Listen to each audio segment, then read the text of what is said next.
Selamat pagi semuanya.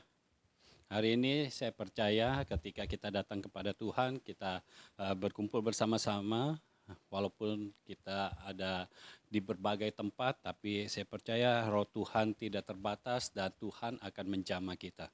Ya Allah kita yang luar biasa. Nah kembali kita belajar dari Barnabas. Ketika Barnabas diutus ke Antioquia, dia selalu siap. Nah pastikan kita selalu siap. Mungkin waktu kita lihat Barnabas, kita berpikir Barnabas kan murid. Memang dia bagiannya itu pelayanan. Bagiannya itu memberitakan firman. Tapi dengar ini saudara, masing-masing kita sudah ada bagiannya. Ditempatkan di area yang Tuhan tetapkan dalam hidup kita. Kalau saudara misalnya, saudara dipanggil di area bisnis, itu bisa tiba-tiba saja. Saudara harus buka bisnis. Nah saudara harus siap. Barnabas tidak pernah berpikir akan pergi ke Antioquia. Ya, karena pada saat itu di Yerusalem sedang terjadi kebangunan rohani yang luar biasa, kegerakan yang luar biasa, kegerakan Tuhan. Karena apa? Setiap hari ada tanda-tanda heran dan mujizat yang terjadi. Jadi benar-benar Tuhan bekerja di situ. Tidak pernah ada di dalam pikiran para rasul pun tidak ada. Ya, jadi Barnabas pun tidak pernah berpikir dia akan keluar dari Yerusalem. Tetapi ketika waktunya sudah tiba, waktu dari Tuhan sudah tiba, Tuhan bisa setting berbagai peristiwa. Mungkin orang-orang jahat mereka-rekakan yang jahat gitu. Orang-orang fasik mereka-rekakan yang jahat untuk orang-orang benar. Tetapi Tuhan selalu merancangkan kebaikan. Orang fasik muncul pada saat itu. Ya, sehingga mereka mulai membunuh ya orang-orang percaya. Salah satunya Stefanus dilempari dengan batu sampai mati. Dan setelah itu para murid tercerai-berai. Nah, tercerai-berai artinya para murid ini tersebar. Jadi tidak ada di Yerusalem saja, mulai tersebar ke Yudea, ke Samaria, dan ke kota-kota lain. Dengar saudara, kalau Tuhan sudah berfirman, artinya itu pasti terjadi. Tuhan sudah berkata, tetapi kamu akan menerima kuasa kalau Roh Kudus turun ke atas kamu. Dan peristiwa ini, peristiwa para murid tersebar ke kota-kota lain. Itu setelah peristiwa pertama 120 orang murid Yesus itu dicurahkan Roh Kudus. Mereka sudah menerima pencurahan roh. Lalu kemudian ketika jemaat makin bertambah, orang-orang yang dipenuhi di dalam roh itu semakin banyak. Nah, semakin banyak. Jadi peristiwa para murid tersebar keluar dari Yerusalem itu setelah peristiwa pencurahan roh, ya terjadinya tidak langsung terjadi, tetapi peristiwanya terjadi setelah peristiwa pencurahan Roh Kudus. Dan Tuhan berfirman, kamu akan menerima kuasa kalau Roh Kudus turun ke atas kamu dan kamu akan menjadi saksiku. Dan Tuhan sudah tentukan kotanya di Yerusalem, di Yudea, di Samaria, dan sampai ke ujung bumi. Sehingga para murid benar-benar pada saat itu setelah pencurahan Roh Kudus, mereka benar-benar menjadi saksi. Pertama di Yerusalem, firman Tuhan digenapi. Lalu yang kedua, ketika orang fasik mereka-rekakan yang jahat, justru orang percaya itu jadi hidup di dalam penggenapan firman. Mereka tersebar ke Yudea dan ke Samaria. Nah Tuhan berfirman menjadi saksiku di Yerusalem, Yudea, Samaria. Jadi ke Yudea sudah, ke Samaria sudah. Lalu sampai ke ujung bumi. Artinya ada kota-kota lain yang akan diinjili. Karena semua orang percaya harus menjadi saksi. Nah waktu mereka menjadi saksi itu tersebar di Yudea, Samaria, lalu mulai ada yang ke Antioquia. Nah, Antioquia bukan ujung bumi, masih ada lagi. Kalau kita percaya bahwa bumi itu bulat, Maka artinya kalau kita cari ujung bumi, tidak ada ujungnya. Artinya apa? Peristiwa menjadi saksi ini tidak pernah akan selesai sampai kita kembali kepada Bapa di sorga. Ya, kita akan terus menjadi saksi. Menjadi saksi artinya kita yang melihat kejadian atau yang mengalami kejadian. Nah, pastikan kita adalah orang yang mengalami. Kita mengalami perjumpaan dengan Tuhan. Kita mengalami mujizat yang dibuat oleh Tuhan. Kita mengalami suasana sorga. Kita mengalami semuanya yang Tuhan berikan kepada kita. Sehingga ketika kita melakukan pemberitaan Injil, kita tidak perlu bersaksi, tetapi hidup kita sudah menjadi kesaksian. Karena seperti ketika Petrus dan Yohanes menyembuhkan orang yang sakit lumpuh. Nah, orang yang sakit lumpuh ini tidak perlu bersaksi. Orang-orang melihat ini orang tadinya lumpuh, sekarang sudah bisa berjalan. Bahkan bisa melompat. Jadi dengar saudara, kalau Tuhan sudah berfirman, itu artinya pasti terjadi. Nah, Barnabas tidak pernah berpikir kalau dia akan diutus ke Antiokhia. Karena pada saat itu terjadi kebangunan rohani yang luar biasa di Yerusalem. Dan para murid yang lain, ada Filipus juga yang ke Samaria. Mereka semua tidak berpikir akan meninggalkan Yerusalem. Tapi kalau waktunya tiba, dengar, Tuhan punya waktu. Di dalam Tuhan sudah ada dalam perencanaan. Tapi mungkin buat kita akan menjadi tiba-tiba. Karena waktu Tuhan itu dikatakan seperti pencuri. Waktunya seperti pencuri. Jadi bisa tiba-tiba datang. Tiba-tiba datang dalam hidup kita. Nah, kalau itu datang, kita harus siap. Seandainya saudara ada di area bisnis, saudara harus siap melakukan bisnis sesuai dengan prinsip kerajaan sorga. Nah, persiapan yang paling penting adalah kita berendam di dalam firman. Jadi apapun, ya area manapun, teritorial manapun yang Tuhan berikan kepada kita, bisa kita taklukkan. Karena apa? Karena ada kuasa firman, ada kekuatan firman, ada kekuatan Tuhan di dalam kita. Sehingga kita punya kekuatan yang berbeda dari manusia pada umumnya. Kita punya kekuatan yang ada di dalam, bukan di luar, tapi di dalam. Bukan secara fisik, tetapi secara roh kita memiliki kekuatan yang tidak bisa diukur oleh manusia. Karena Tuhan sendiri yang bekerja dalam hidup saudara. Ketika saudara berendam dalam firman, maka saudara artinya sudah punya semuanya. Sehingga waktu Tuhan tiba dalam hidup saudara, saudara tinggal pergi saja, tinggal mengeksekusi saja, dan terjadi lompatan yang signifikan. Itu yang terjadi dalam hidup Barnabas. Ketika diutus ke Antiokhia, dia pergi saja, dia tidak minta waktu untuk persiapan. Dia pergi, diutus pergi. Sampai di sana, kan dia belum tahu Antiokhia itu terjadi kegerakannya sampai sebesar apa, sejauh mana, dia tidak tahu. Ketika dia sampai, yang kita tahu ketika dia sampai, sejumlah orang dibawa kembali ke jalan Tuhan. Ketika Barnabas datang, kegerakannya tidak mati. Kegerakan Tuhan tidak menjadi mati. Tetapi bertambah besar dan bertambah kuat. Barnabas siap. Secara firman dia tahu apa yang akan diberitakan.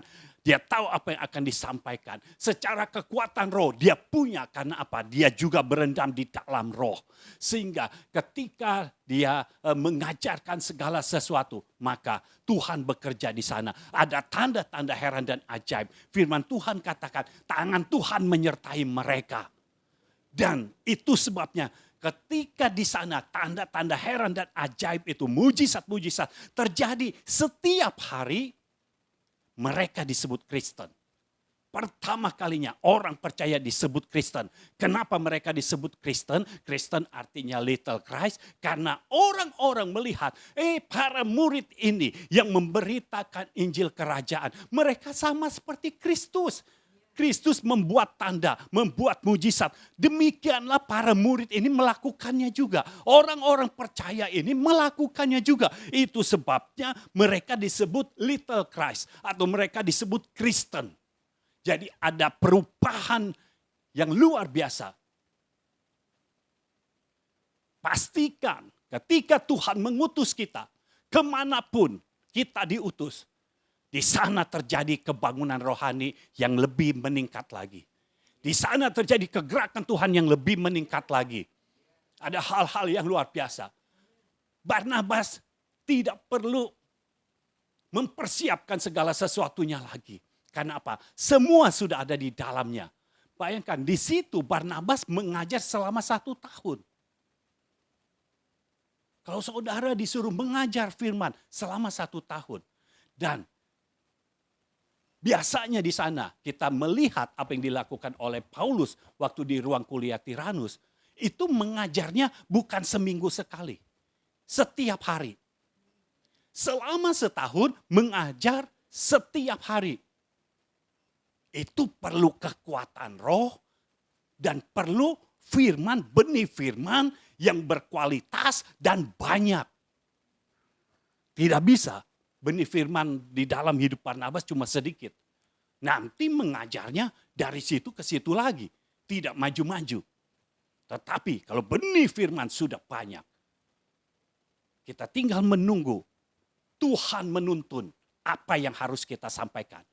Ketika Tuhan berkata, sampaikan A. Kita tinggal menyampaikan. Kenapa?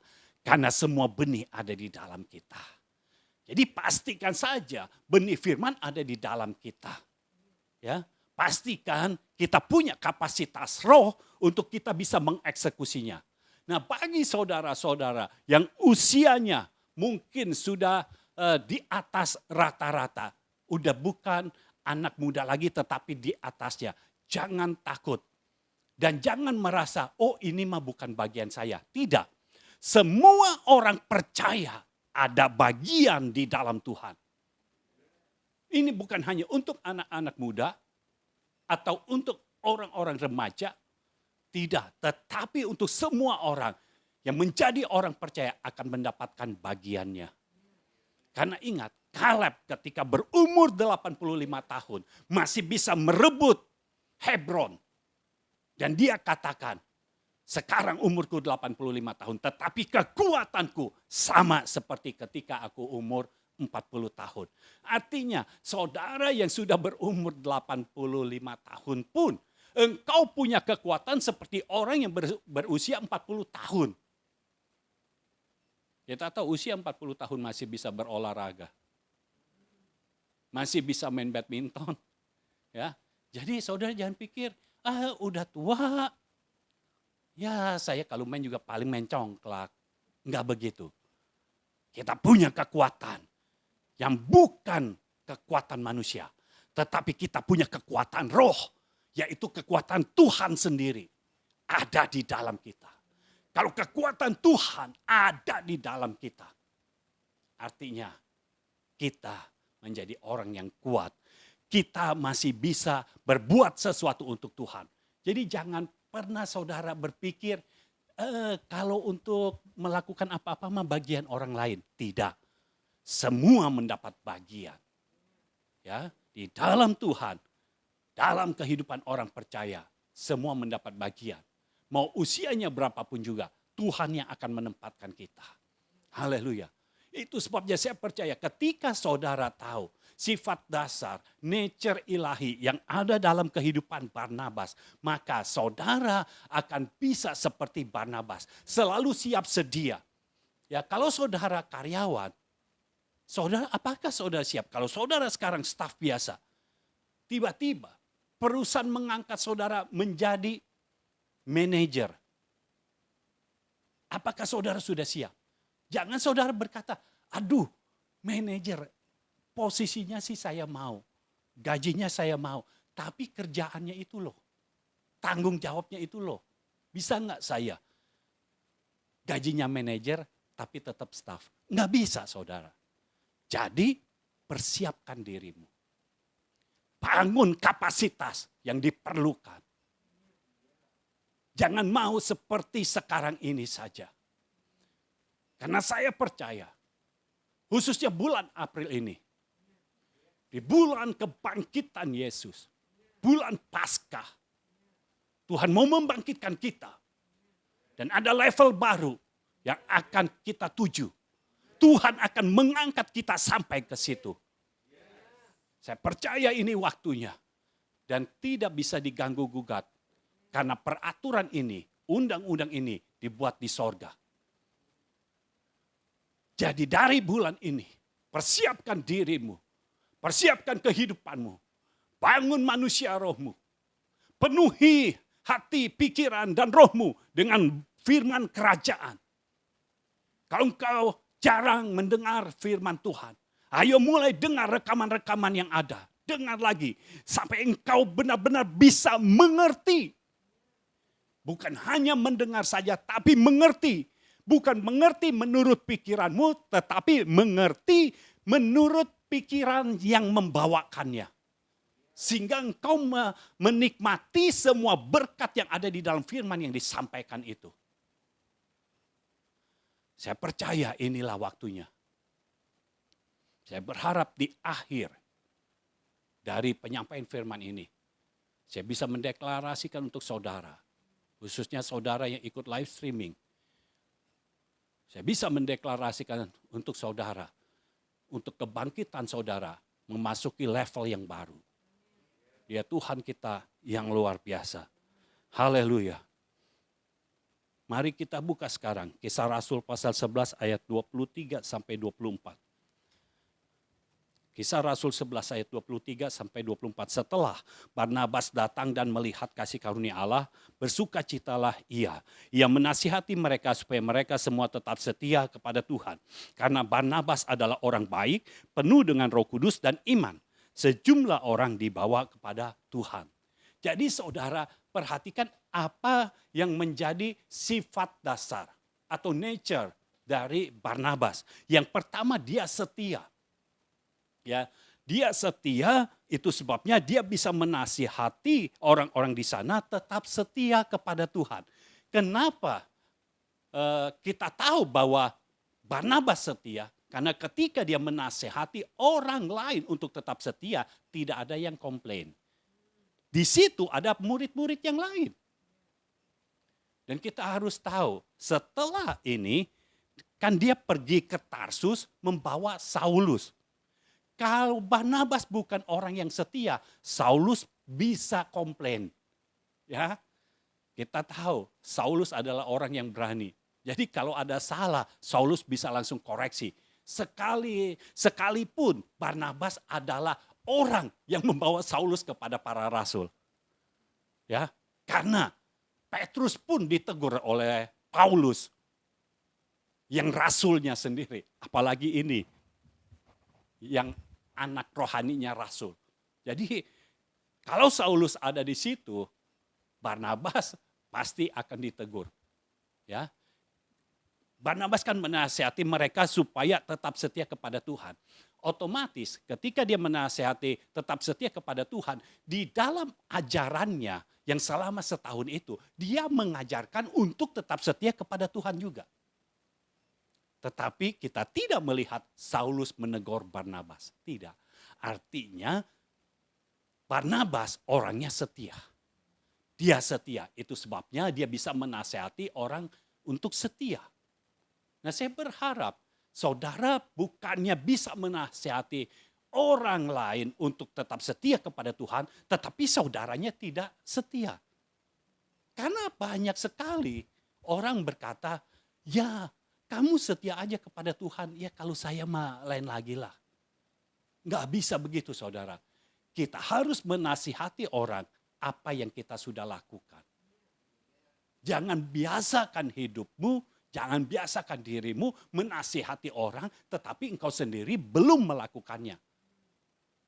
Karena yang paling baik adalah bukan hanya perkataan saja, tetapi ada pola, ada contohnya untuk tetap setia kepada Tuhan.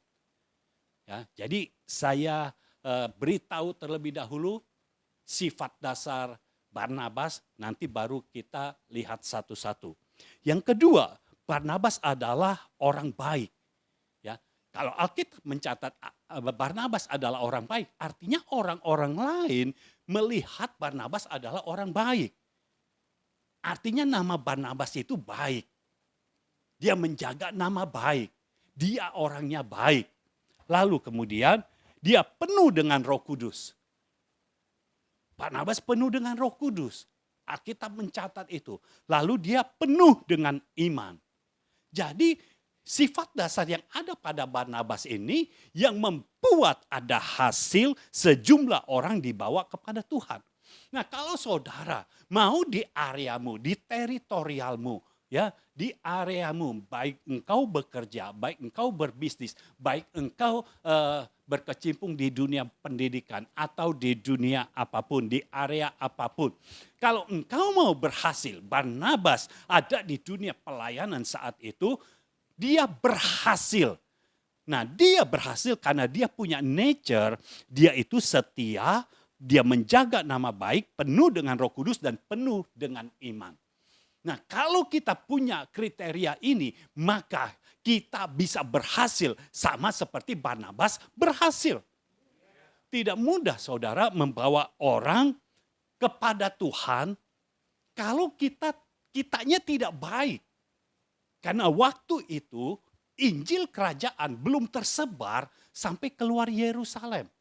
Jadi benar-benar waktu orang-orang dari Siprus dan Kirene memberitakan Injil, itulah Injil yang pertama kali diperdengarkan.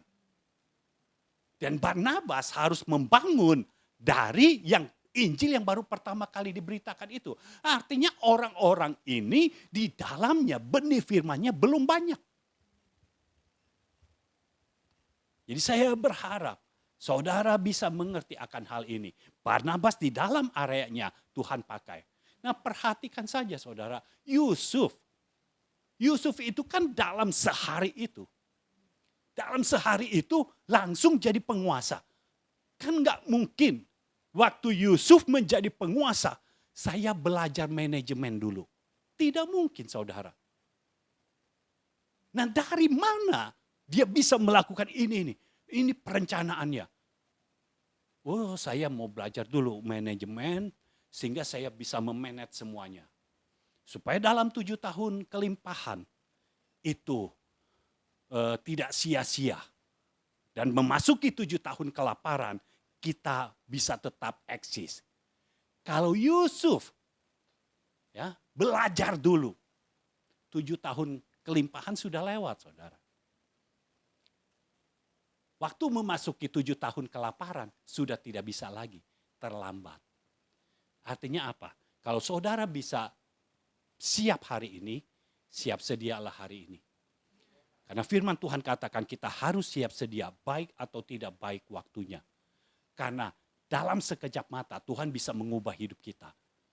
Pastikan kita siap. Kalau kita tidak siap, Yusuf kalau tidak siap, bagaimana mungkin? Dia baru keluar penjara loh. Baru dia melihat matahari lagi. Karena dia ada di ruang bawah. Jadi dia tidak melihat matahari. Ketika dia dikeluarkan dari penjara, dia baru bisa melihat matahari lagi.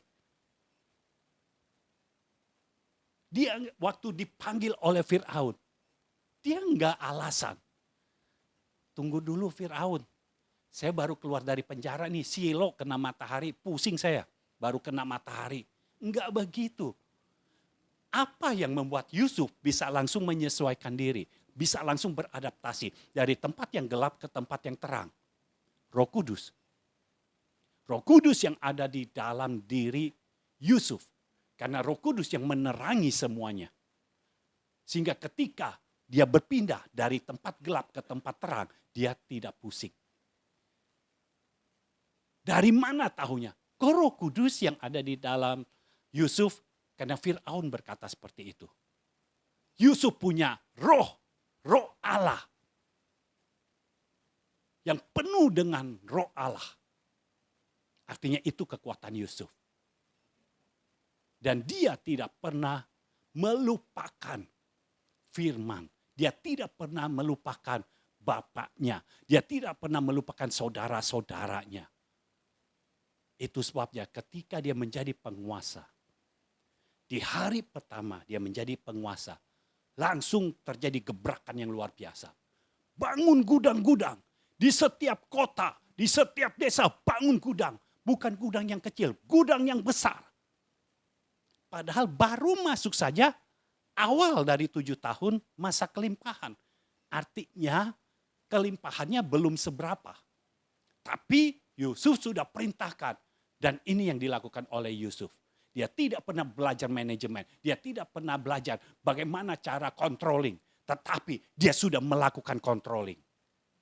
Karena ketika Tuhan ada di dalam kita. Tuhan mengurapi kita. Roh Kudus ada di dalam kita. Kita punya kapasitas roh. Maka kita bukan punya pengetahuan yang berasal dari dunia ini. Tapi kita punya pengetahuan yang berasal dari sorga.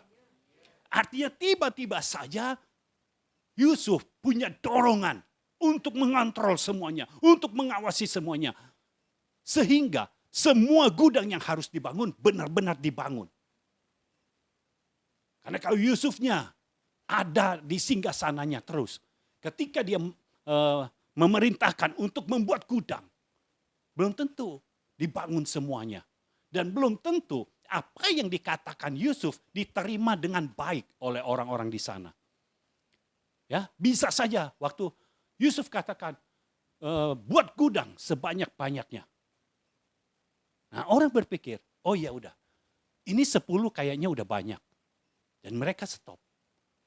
Tetapi Yusuf bisa memastikan dari mana dia bisa tahu. Orang yang tidak pernah belajar manajemen, dia bisa tahu caranya. Ini harus ada controlling. Dia pergi, dia melihat. Semua sudah dibangun, oke. Karena roh Tuhan ada di dalamnya.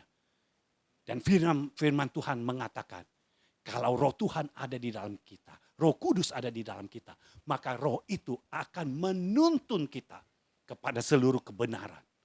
Nah, kebenaran untuk tugas yang membangun gudang itu, kebenarannya apa? Melakukan pengawasan. Itu yang Yusuf lakukan. Jadi di dalam hal apapun juga, kalau di dalam kita ada roh Allah, di dalam kita ada roh kudus, maka roh kudus akan menuntun kita kepada seluruh kebenaran. Dan ketika kita ada di dalam seluruh kebenaran, artinya kita akan masuk di dalam level yang baru. Haleluya. Dia Allah kita yang luar biasa. Nah, sekarang kita perhatikan Barnabas, pertama orangnya setia. Nah, apa yang kita bisa pelajari dari setia ini? Kalau saudara baca di dalam Matius pasal 25, itu perumpamaan tentang talenta. Kita tahu ceritanya waktu sang tuan memberikan talenta, 5 talenta, 2 talenta, 1 talenta. Ya, kepada hamba-hambanya diberikan 5 talenta, 2 talenta, 1 talenta. Lalu kemudian yang 5 talenta ini mengerjakan talentanya. Dan menghasilkan jadi 10 talenta. Ya, menghasilkan 5 jadi 10 totalnya. Yang 2 talenta dia mengerjakan. Lalu menghasilkan 2 talenta juga jadi 4 talenta. Tetapi yang 1 talenta dikatakan dia mengubur talentanya. Dan ketika tuannya kembali, dia kembalikan. Dia berkata, aku tidak percaya kepada Tuhan. Itu sebabnya aku mengubur talentaku di tanah. Dan saudara, tuannya itu berkata, barang siapa setia dalam perkara yang kecil, aku akan memberikan dia perkara yang besar. Yang punya 5 talenta, sudah setia di dalam 5 talentanya. Waktu dia mengerjakan 5 talenta, dia mendapatkan 5 lagi, sehingga 10 talenta. Orang yang punya 1 talenta karena tidak mengerjakan apa yang ada padanya, yang 1 talenta itu diambil dan diberikan kepada yang sudah setia di dalam perkara yang kecil, yaitu yang 5 talenta. Kenapa? Karena kapasitasnya lebih besar. Diberikan. Jadi yang 10 talenta menjadi 11 talenta. Nah, dengar saudara, saya bisa merasakan di dalam roh. Tiba-tiba saja ada keahlian orang lain berpindah kepada saudara. Dan bukan hanya keahlian. Ada hal-hal yang firman Tuhan katakan, kekayaan orang fasik akan dipindahkan kepada orang benar. Jadi kekayaan itu bukan hanya materi saja, tetapi semua strategi-strategi yang dia punya yang bagus-bagus itu dipindahkan ke dalam hidup kita. Orang yang punya satu talenta ini, talentanya tidak dikembangkan, tidak dikerjakan, diambil sehingga yang 10 talenta berkembang lagi menjadi 11 talenta. Saya percaya perkembangan akan terus terjadi. Tuhan yang akan membuat multiplikasi ini. Keahlian saudara akan bermultiplikasi, akan bertambah-tambah lagi. Kekayaan saudara akan bermultiplikasi. Keuangan saudara akan bermultiplikasi. Saya percaya kalau saudara hidup di dalam area bisnis, engkau bekerja untuk bisnismu sendiri. Maka saya percaya omsetnya pun akan bermultiplikasi. Karena saya percaya kalau Tuhan sudah bertindak, tidak ada satupun yang boleh menghalanginya. Karena kalau undang-undang tertinggi sudah ditentukan, disetujui oleh Bapa di sorga, artinya itulah yang harus terjadi.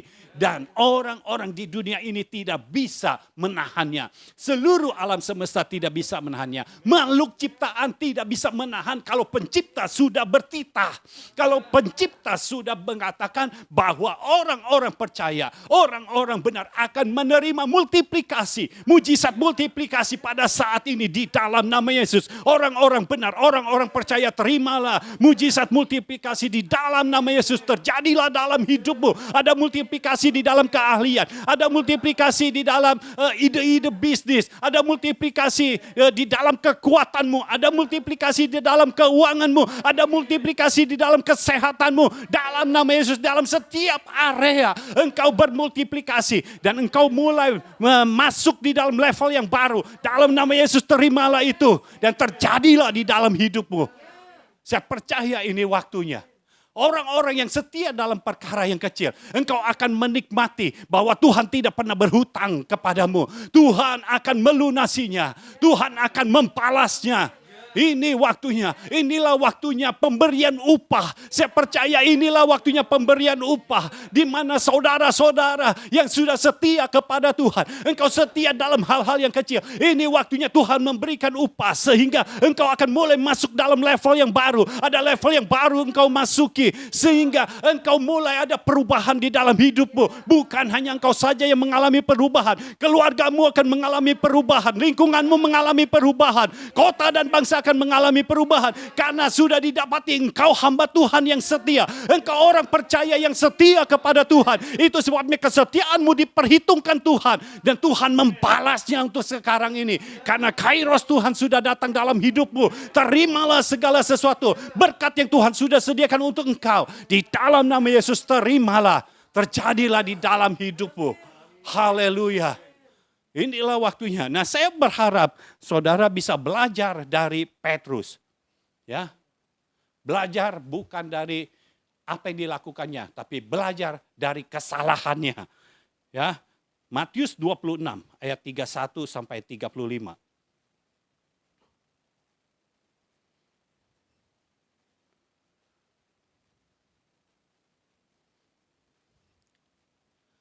Matius 26 ayat 31 sampai 35, maka berkatalah Yesus kepada mereka, malam ini kamu semua akan tergoncang imanmu karena aku.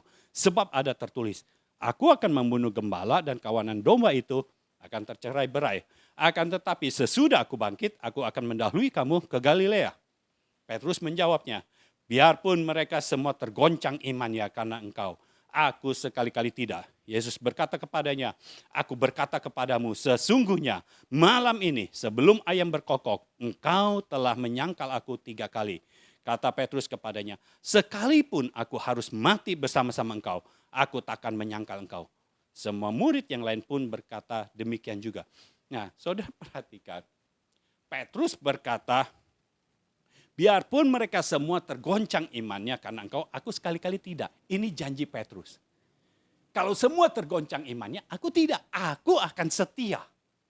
Lalu Yesus berkata, sebelum ayam berkokok, engkau telah menyangkal aku 3 kali.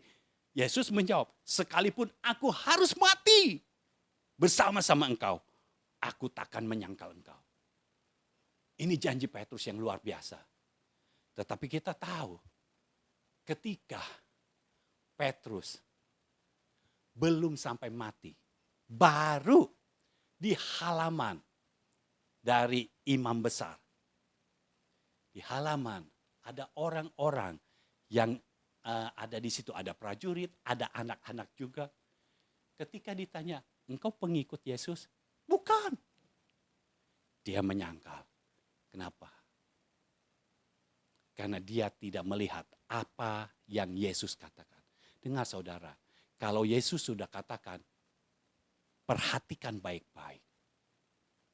Jangan engkau menyangkal. Karena sebelum Petrus menyangkal Yesus, Petrus sudah menyangkal perkataan Yesus terlebih dahulu.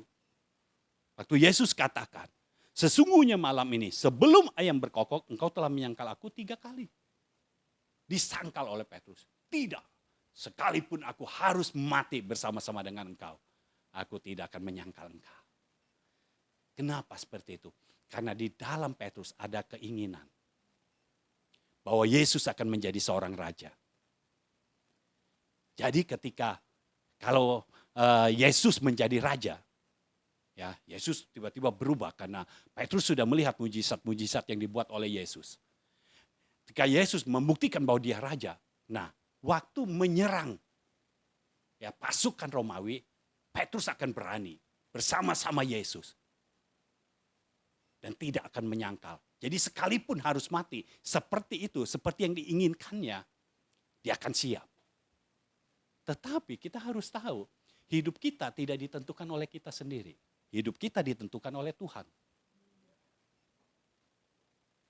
Yesus tidak menjadi raja. Tidak menjadi raja secara fisik. Dia malah diadili.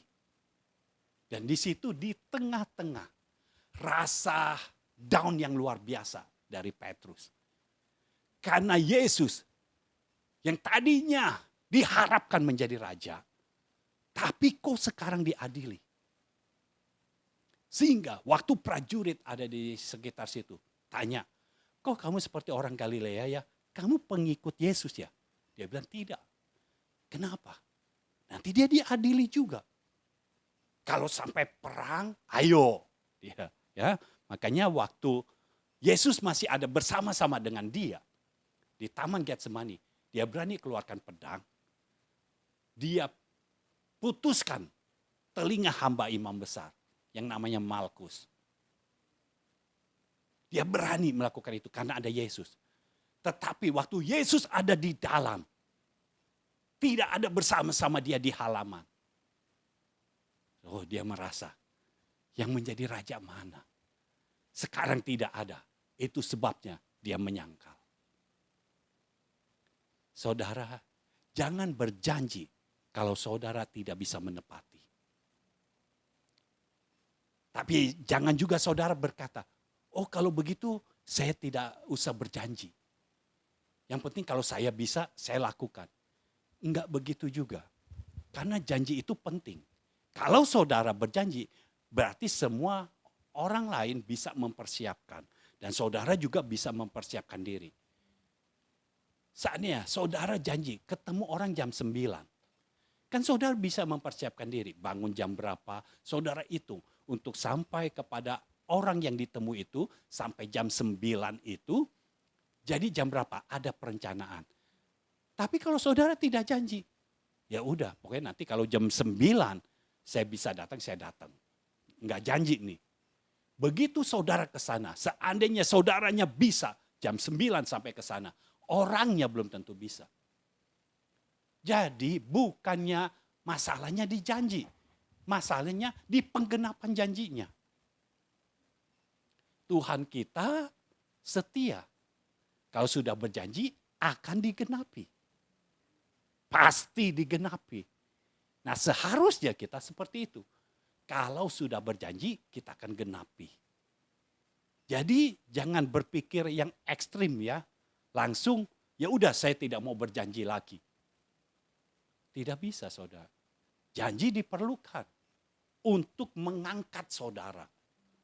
untuk saudara bisa melakukan segala sesuatu dengan perencanaan.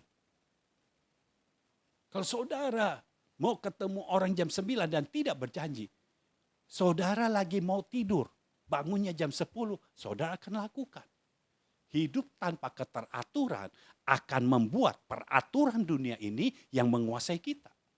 Nah, kita yang harus membuatnya. Ya, jangan mau keadaan di dunia ini yang membuat kita tertidur sampai siang malam, sampai siang baru bangun. Jangan mau kita dilakukan seperti itu. Kita yang harus mengontrol semuanya. Karena Roh Kudus itu adanya di dalam kita. Ya. Nah, Roh Kudus yang ada di dalam kita akan menuntun kita. Kalau kita hidup secara benar, Tuhan akan terus membuat Roh Kudus yang ada di dalam kita menuntun kita kepada seluruh kebenaran. Jangan pasifkan peran Roh Kudus di dalam hidupmu. Harus diaktifasi. Supaya engkau tahu bahwa Tuhan punya rencana yang besar untuk engkau. Barnabas tidak punya rencana untuk pergi ke Antiokhia. Tapi Tuhan punya rencana yang besar untuk Barnabas. Walaupun dia tidak tahu, Barnabas diutus. Dan ketika dia siap, walaupun waktunya mendadak, dia siap. Tuhan bekerja dan sejumlah orang dibawa kepada Tuhan. Dan Barnabas diberikan kemampuan untuk mengajar selama 1 tahun. Bersama-sama dengan Saulus. Tuhan Allah yang luar biasa. Jadi saya berharap saudara tahu, kita setia kepada orang. Bukan berarti kita janji-janji melulu tapi tidak ditepati. Tapi kita juga bukan orang yang setia tapi tidak pernah berkata aku setia.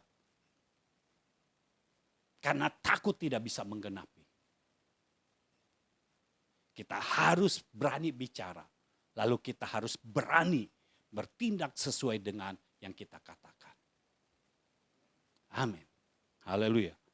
Saya berharap saudara mengerti hal ini. Yang kedua, Barnabas punya nama baik.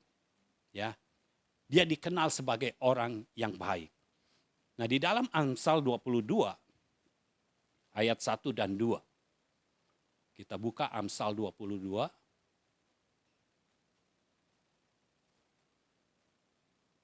Ayat 1 dan 2. Nama baik lebih berharga daripada kekayaan besar. Dikasihi orang lebih baik daripada perak dan emas. Orang kaya dan orang miskin bertemu. Yang membuat mereka semua ialah Tuhan. Nah, ayat yang 1 coba kita baca dari versi firman Allah yang hidup. Ya. Amsal 22 ayat 1. Jika engkau harus memilih, pilihlah nama baik daripada kekayaan yang besar.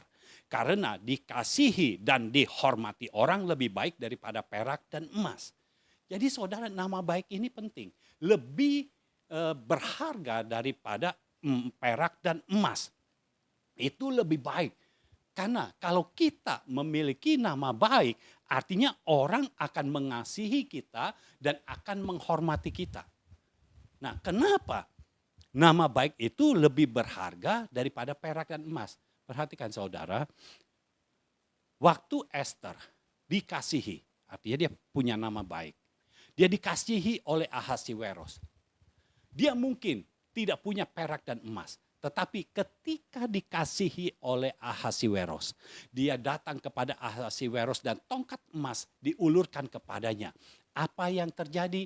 Ahasiweros berkata, setengah dari milikku akan kuberikan kepadamu. Artinya perak dan emas datang sendiri. Saudara mau kekayaan itu datang sendiri kepada saudara? Saudara tidak perlu uber-uber kekayaan. Kekayaan yang akan datang sendiri. Jaga nama baik. Nah, saya bicara nama baik bukan berarti seluruh orang akan menganggap engkau baik. Tidak. Karena ada orang-orang yang iri kepadamu tidak akan menganggap engkau baik. Tetapi ini ada orang-orang yang benar-benar sudah menjadi murid Tuhan. Orang-orang yang sudah mengasihi Tuhan melihat engkau adalah orang baik. Jangan orang-orang yang penuh roh melihat engkau tidak baik. Kalau engkau punya nama baik, maka orang-orang yang penuh roh akan melihat engkau memang engkau orang yang baik. Jadi dikasihi itu lebih baik daripada perak dan emas. Kita lihat Esther seperti itu. Perak dan emas boleh dia tidak punya. Tetapi waktu dia dikasihi, dia memiliki perak dan emas. Bahkan lebih dari itu. Karena ada jabatan, ada kedudukan yang diberikan kepadanya juga. Lalu dihormati lebih baik daripada perak dan emas. Nah, kita lihat Yusuf dihormati, ya, dihormati oleh Firaun. Ya, Firaun respect kepada Yusuf karena Yusuf penuh dengan roh Allah. Dan orang-orang di sekitar Firaun pada saat itu menghormati Yusuf.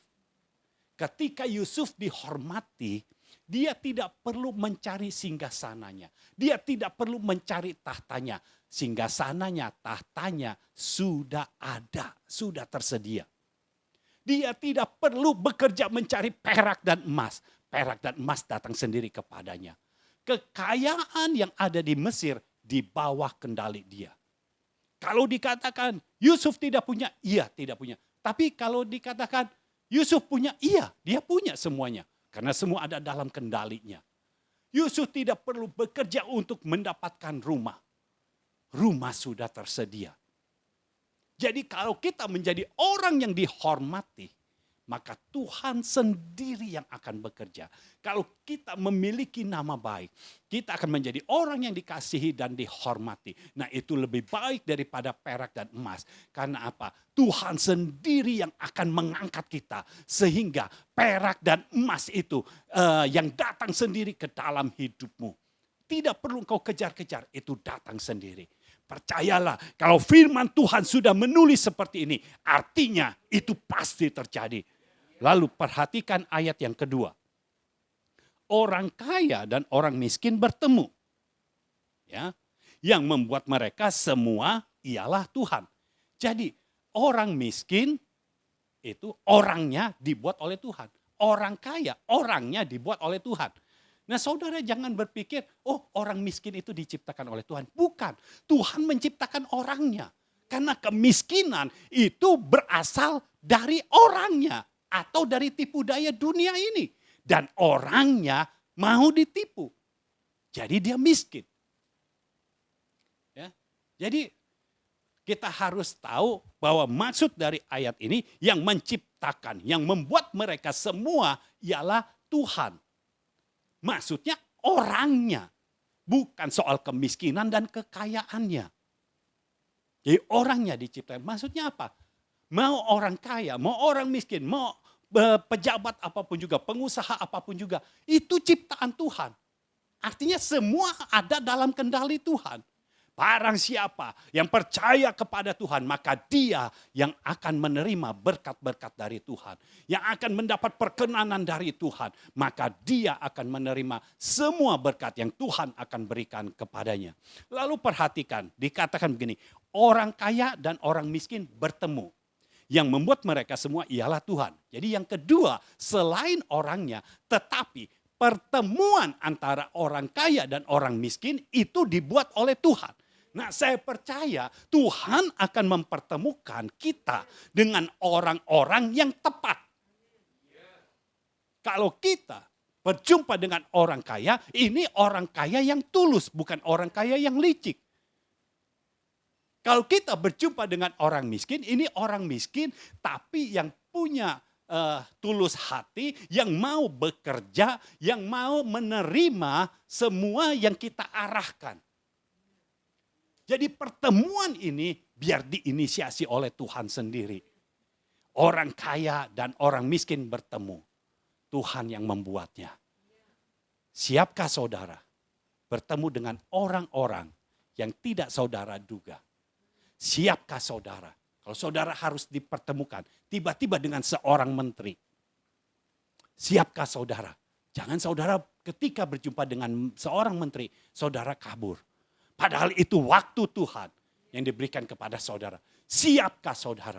Kalau engkau memiliki nama baik, engkau sudah siap. berendam di dalam firman, berendam di dalam roh, maka engkau memiliki kesiapan. Dan ketika engkau siap, perak dan emas akan datang sendiri kepadamu. Ya, itulah nama baik. Saya berharap saudara bisa mengerti, nama baik itu lebih berharga, lebih baik daripada perak dan emas. Jadi pikiran kita jangan dicenderungkan kepada mamon, jangan dicenderungkan kepada hal-hal materi. Karena semua itu seharusnya datang kepada kita, bukan kita yang mengejarnya.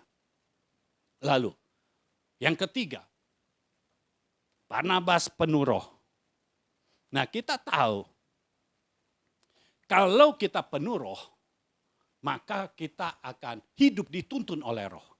Jadi awalnya kita harus penuh roh. Lalu kita akan dikuasai oleh Roh Kudus. Nah, Barnabas ketika berada di Antiokhia, dia dikuasai oleh Roh Kudus. Itu sebabnya dia bisa punya ide-ide, dia bisa punya pikiran. Dia akan menjemput Saulus untuk membantu dia. Ya. Lalu dia punya ide akan mengajar selama 1 tahun. Tiba-tiba pikirannya menjadi luar biasa. Dan selama 1 tahun itu ajarnya apa aja. Dan dia lakukan. Terbuka semua. Karena dia penuh roh. Nah, kita belajar dari Yesus. Ketika Yesus setelah dibaptis oleh Yohanes Pembaptis, ya, ada perkenanan Tuhan, ada Roh Kudus dicurahkan di situ, ya, sorga terbuka. Saya percaya ini sekarang ya kita sedang berada di bawah sorga yang terbuka. Roh Kudus dicurahkan atas kita dan perkenanan Bapa kita terima. Nah, waktu Yesus menerima ini semua, dia penuh dengan roh. Dan dalam keadaan yang penuh roh, roh membawanya ke padang gurun. Jadi Roh Kudus menuntun Yesus ke padang gurun. Kita tidak bisa hidup hanya dipenuhi oleh roh, lalu sudah. Kita hanya bisa berdoa dalam bahasa roh, lalu sudah. Tidak, kita harus lanjutkan. Kita dipenuhi oleh roh, kita mulai hidup dituntun oleh roh. Jadi kemana kita pergi, bukan keinginan kita lagi, tetapi keinginan Tuhan.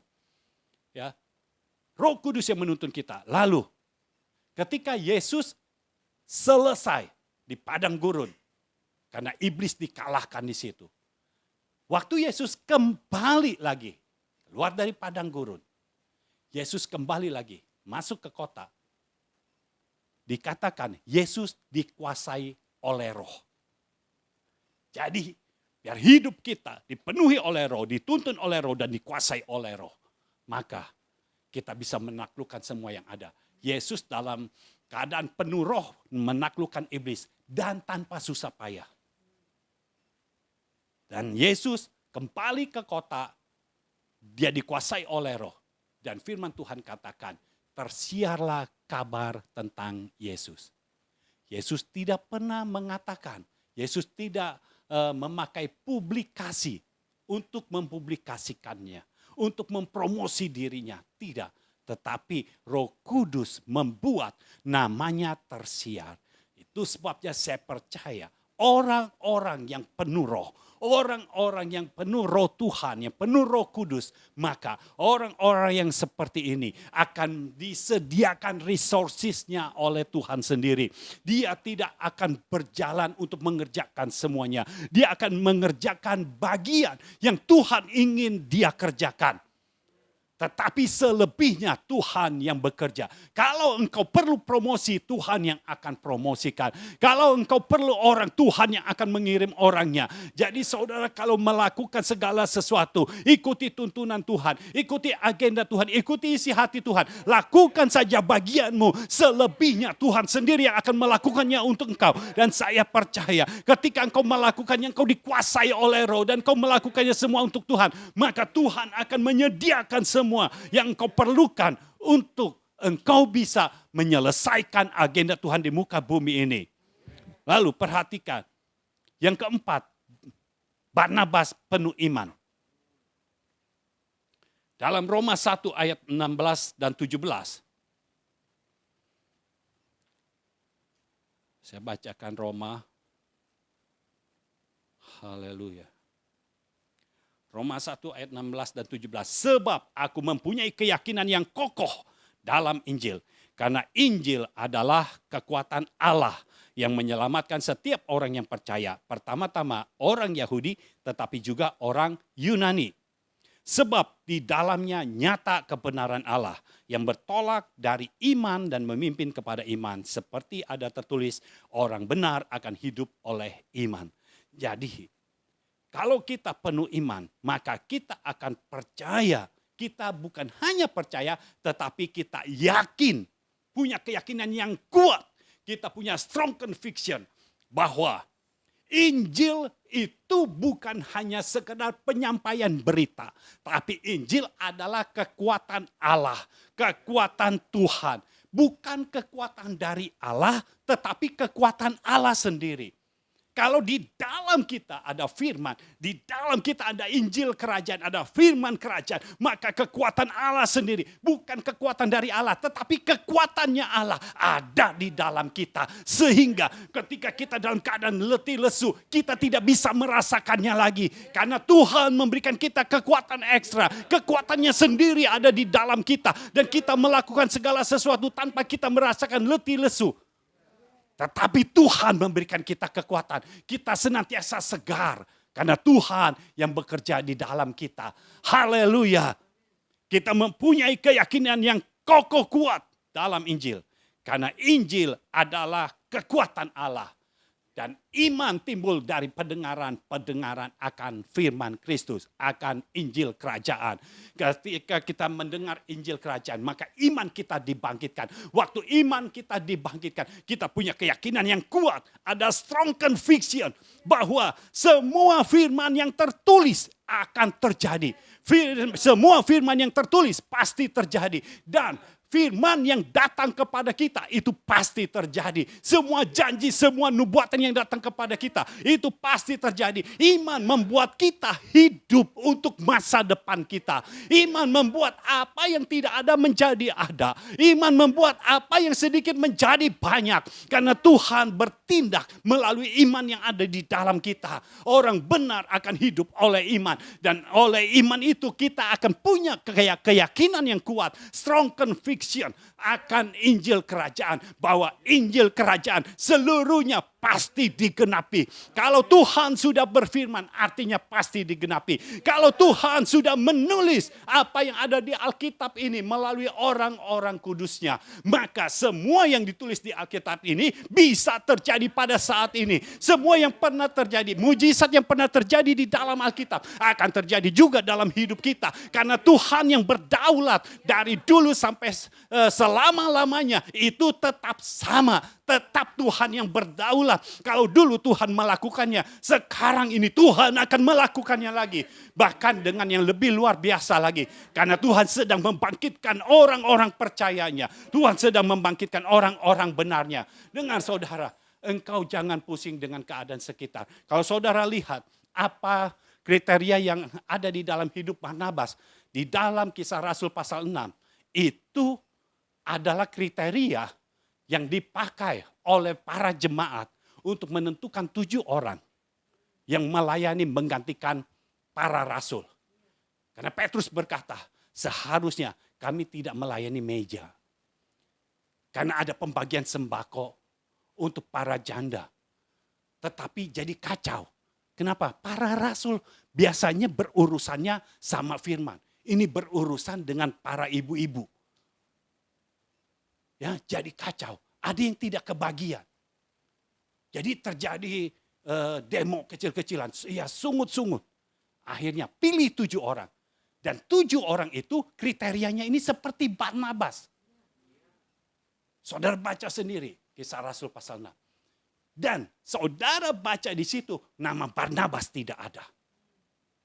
Tapi Barnabas tidak iri. Dia tidak ikut-ikutan demo. 7 orang dipilih. Dan semua kriteria itu ada dalam hidup Barnabas. Barnabas tidak datang kepada Petrus. Pak Petrus, kenapa mereka semua dipilih? Saya tidak. Saya memenuhi kriteria itu. Tidak. Karena ketika Barnabas datang kepada Petrus, protes. artinya dia tidak ada dalam kriteria itu. Tapi Barnabas diam saja. Dan pada saat itu, ingat, itu sedang terjadi kegerakan yang luar biasa. Kegerakan Tuhan yang luar biasa di Yerusalem. Belum ada penganiayaan. Setelah itu, tiba-tiba ada penganiayaan. Karena ada penganiayaan, saudara perhatikan, Barnabas jadi bisa diutus. Dia orang di Yerusalem, dia diutus keluar. Filipus adalah bagian dari 7 orang itu. Dia ada di Samaria. Jadi mau melayani meja atau bukan, Tuhan punya tugas khusus untuk kita. Jangan iri melihat orang yang dipilih. Tuhan sudah punya bagian di dalam hidup kita. Barnabas diutus ke Antiokhia. Filipus melayani meja. Lalu setelah tersebar, dia nggak bisa melayani meja lagi. Dia tersebar ke Samaria dan dia memberitakan Injil di sana. Masing-masing diberkati dan diurapi oleh Tuhan. Jadi saudara, jangan iri kalau melihat ada yang dipilih.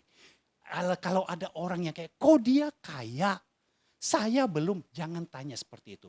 Hidup saja dalam kriteria ini dan saya percaya waktunya akan tiba untuk saudara. Tuhan yang akan mengangkat saudara. Tuhan akan bekerja dalam hidup saudara dan terimalah semua berkat Tuhan. Semua berkat firman yang telah disampaikan saat ini. Di dalam nama Yesus terimalah. Dan saya percaya engkau ada bersama-sama dengan Tuhan. Sampai Maranatha. Tuhan Yesus datang kedua kalinya. Biar engkau hidup dalam berkat Tuhan. Dan engkau terus berendam dalam firman dan berendam di dalam roh.